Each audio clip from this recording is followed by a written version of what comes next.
Hello everyone, I'm going to be showing you how to make this beautiful flower arrangement.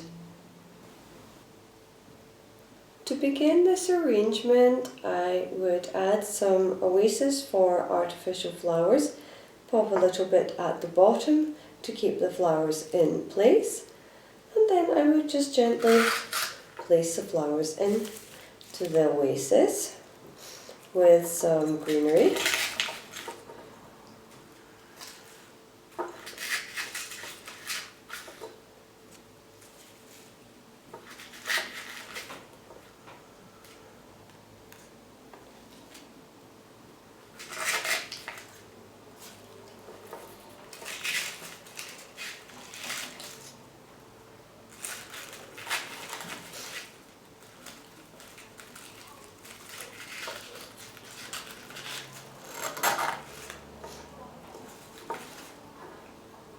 And there you have a beautiful little arrangement for your home.